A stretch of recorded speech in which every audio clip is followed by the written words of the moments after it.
À quelques jours de retrouver la Coupe de France et ses 32e de finale version 2024 avec Chaland et les Herbiers, il y a près d'un an, le 8 janvier 2023, un club vendéen s'offrait le plus beau parcours de son histoire dans la compétition.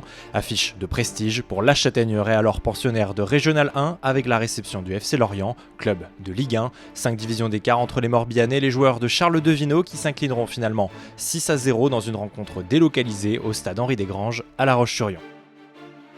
En 2023, ce même stade Henri Desgranges aura été le témoin d'une double saison pleine. La première, tout d'abord pour La Roche Vendée Football. Engagés en National 3, les hommes de Frédéric Reculot bouclent la saison en première position et accèdent à l'étage supérieur.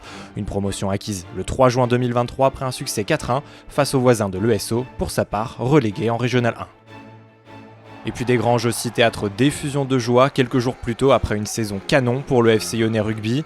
Le 21 mai, les Rouges et Blancs de Jérémy Luçon décrochent leur ticket pour la Fédérale 2. Face à Romans-sur-Isère en 16e de finale retour du championnat de Fédérale 3, le FCY parfait son retard d'un point et signe une victoire nette 43-17 et file en Fédérale 2.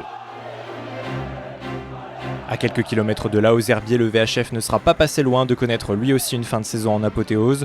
Au coude à coude avec les Lyonnais de Gaulle FC pour s'offrir un billet en national, les Herbretais s'inclinent finalement 3-1 au stade Massabielle face à leurs concurrents directs lors de l'avant-dernière journée de National 2, le 27 mai 2023.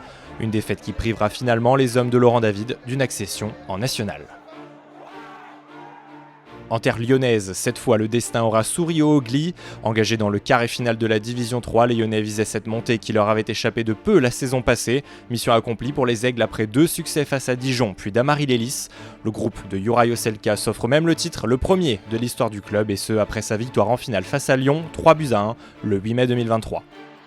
Et puis, loin d'être parfaite en 2023, La Roche Vendée Basket aura tout de même réussi à sauver sa fin de saison. Mal engagée en Ligue féminine et aux portes des playdowns, les Tigresses livrent un 22e et dernier match de championnat haletant à Angers. Une victoire au bout des prolongations, 109-107 le 25 avril 2023, et qui assure à La Roche une place en play-off. Les Lyonnaises s'arrêteront ensuite en quart de finale, manquant ainsi une place dans le dernier carré pour 6 petits points, après une double confrontation face à Montpellier.